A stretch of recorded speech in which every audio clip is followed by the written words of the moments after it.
찬송작가 화니 크로스비가 무려 8,000곡의 복음성가 가사를 작사했습니다. 태어난 지 불과 6주 만에 시력을 잃습니다. 시각장애인이 됩니다. 그러나 그녀는 한 번도 자신이 시각장애인이 된 것 때문에 마음의 고통을 느껴본 일이 없다고 그는 고백했습니다. 어떤 날 목사님이 그녀를 향해서 나는 주님께서 당신에게 그렇게 많은 은사를 주셨는데 시력을 주지 않은 것을 나는 이해할 수 없다고 이렇게 말을 했습니다. 이 말을 듣고 그녀는 재빠르게 대답하기를 나는 내가 태어날 때 한 가지 청원을 할 수 있었다면 주님께 시각장애인으로 태어나게 해달라고 간청했을 것이라고는 생각지 못하셨지요. 이렇게 대답을 합니다. 놀란 목사님이 물었습니다. 왜 그렇습니까? 크로스비의 대답은 이것이었습니다. 내가 이 세상에서 이렇게 하나님께 쓰임받을 수 있다는 사실이 얼마나 놀라운 일이며 내가 비록 눈은 보지 못할지라도 내가 하나님 앞에 쓰임받을 수 있다는 것이 얼마나 놀라운 일이며 또 천국 가서 내 눈으로 처음 보고 기뻐하게 될 분이 주님의 얼굴일 테니까요. 여러분, 사람이 세상에 태어나서 한 세상을 사는 동안 우리 삶의 모습이나 형편이 어떠하든지 보다 중요한 것은 하나님 앞에 쓰임받는 삶입니다. 하나님은 언제나 시대와 역사 속에서 하나님이 필요한 사람을 택하시고 세우셔서 그들로 하여금 하나님의 일을 하게 하셨고 하나님의 사역을 이루어 가셨습니다. 오늘 본문은 사울의 뒤를 이어 다윗이 왕이 되는 내용입니다. 본문 8절 보면 내가 너를 목장 곧 양을 따른 데서 데려다가 내 백성 이스라엘의 주권자를 삼고 목동인 너를 이스라엘의 왕으로 삼겠다, 이런 내용입니다. 다윗은 사울왕의 왕손도 아니었고 왕실학교에서 수학한 일도 없고 정규적인 율법학교에서 율법을 공부한 일도 없는 양치던 베들레헴 들에서 양을 치던 목동이었습니다. 그런데 다윗을 하나님이 데려다가 이스라엘의 왕이 되게 하셨습니다. 하나님은 언제나 우리를 부르시고 취하셔서 우리에게 사명만 주시는 것이 아니라 우리로 하여금 그 사명을 감당할 수 있도록 은혜도 주시고 복도 주십니다. 내가 하나님의 일을 하려고 하면 하나님 그 일에 필요한 것들을 하나님이 채워주신다는 것입니다.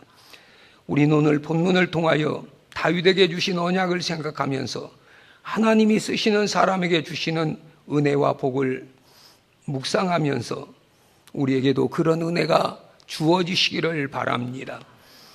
하나님이 쓰시는 사람에게 주시는 첫 번째 은혜는 언제 어디서나 함께 하시는 은혜입니다.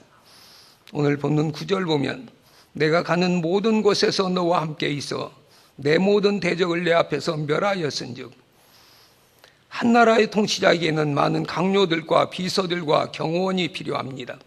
그러나 아무리 그림자처럼 따라다녀도 24시간 내내 함께 할 수는 없습니다. 하나님은 24시간뿐 아니라 영원히 함께 하겠다고 약속하셨습니다. 내가 어디로 가든지 너와 함께 하리라. 이 약속은 임마누엘의 축복입니다. 오늘 우리에게도 이 은혜가 누려지시기를 바랍니다. 하나님은 다윗의 삶 속에서 언제나 이 약속을 지키셨습니다.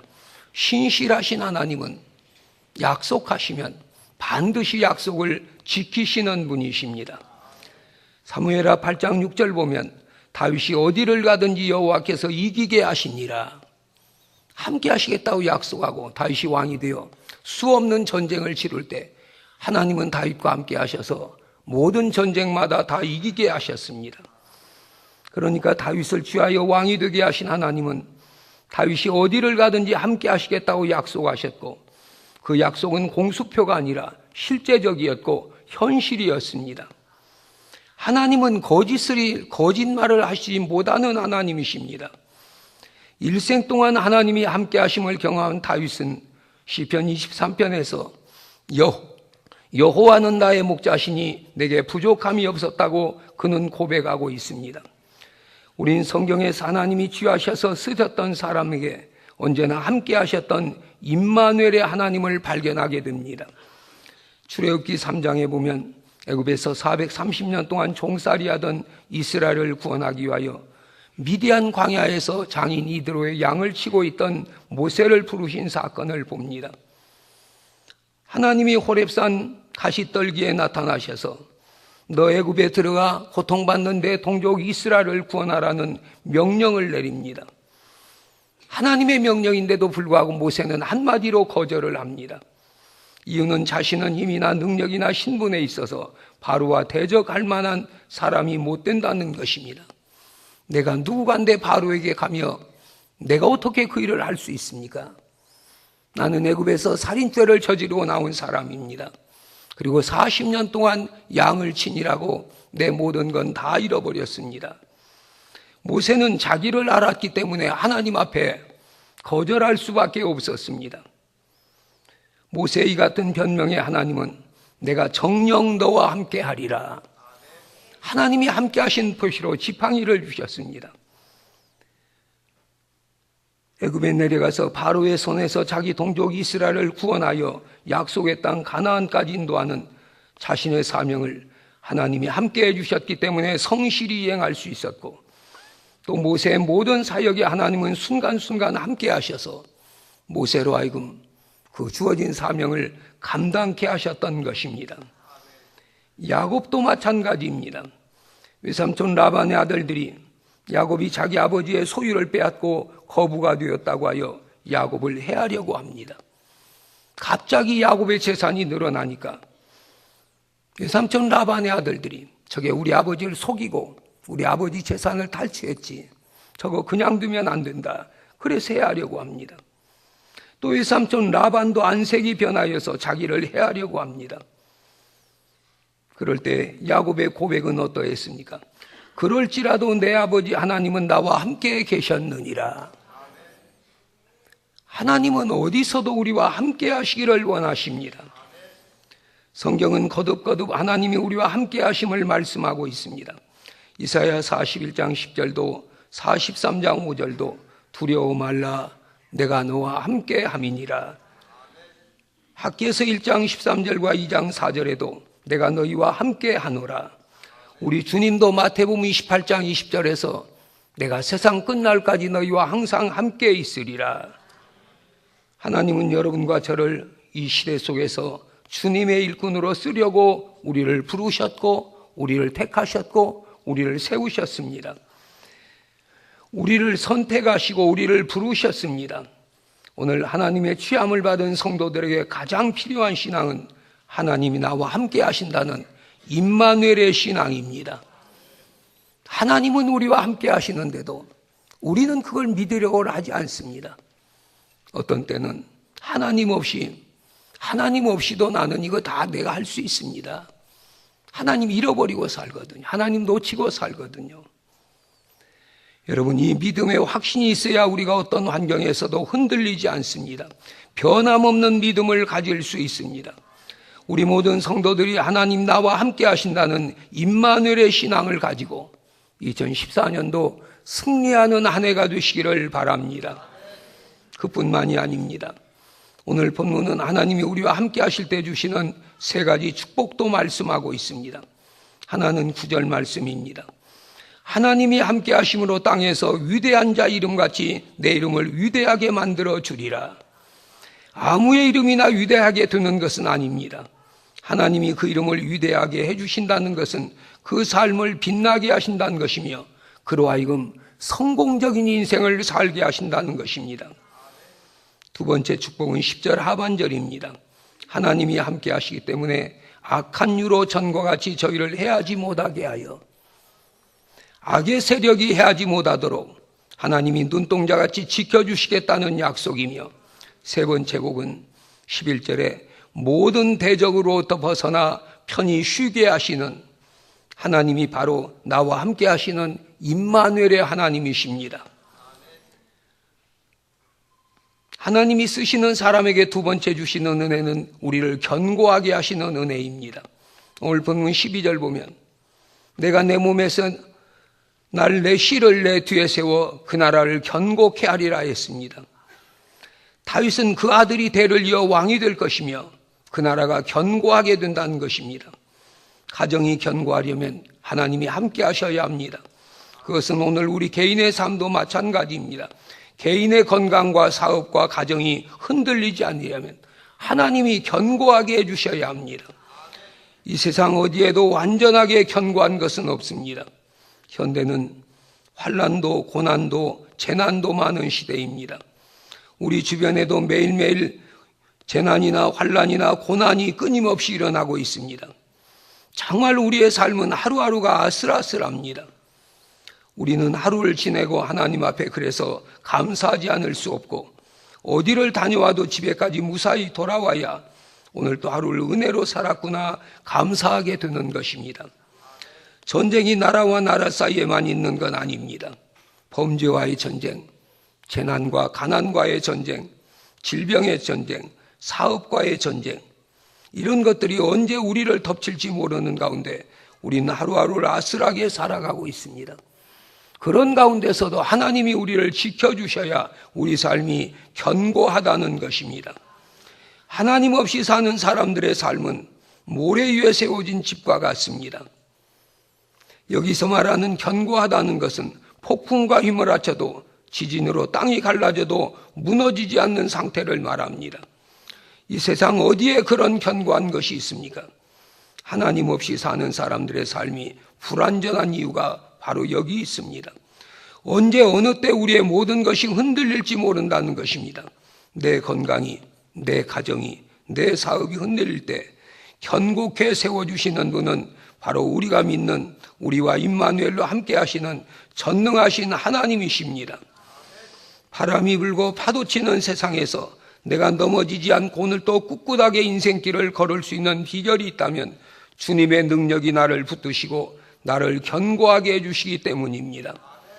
내가 내 인생 살아도 내가 나를 견고하게 할 수 없습니다. 하나님께서 우리를 견고케 하셔야 합니다. 모래 위에 세운 집은 무너지지만 반석 위에 세운 집은 무너지지 않습니다. 하나님이 내 삶의 영원한 반석이요 요새이시요 산성이십니다. 오늘 12절 13절 말씀은 견고케 하리라, 영원히 견고케 하리라. 여러분, 내 삶을 견고케 하는 주체는 내가 아니라 하나님이심을 믿으면서 그 하나님이 2014년 한 해를 살아가는 여러분의 삶을 견고케 하시는 그 은혜가 누려지시기를 바랍니다.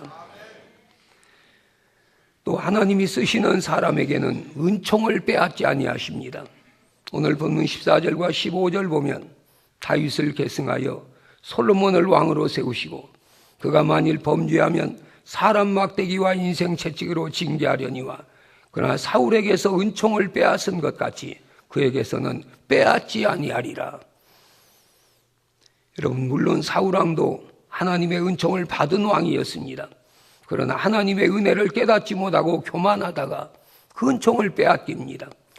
사울왕이 하나님께 버림받은 이유는 크게 두 가지 사건 속에서 나타납니다.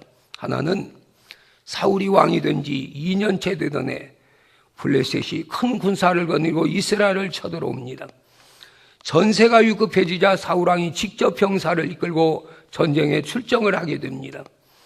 그러나 전쟁도 하기 전에 이스라엘 병사들이 겁에 질려 숨고 도망을 갑니다. 일이 이렇게 되자 급한 것은 사울왕이었습니다. 그때 사무엘 선지자가 부재 중이었으므로 도망치거나 흩어지는 병사들의 수가 더 많아지기 전에 출정을 해야 된다고 생각한 그는 자신이 직접 성막에 들어가 하나님께 번제를 드렸습니다. 이 일로 하나님은 사울에게 왕이 망령되이 행하였노라고, 왕의 나라가 길지 못하리라고 하나님께서 사울을 책망하십니다.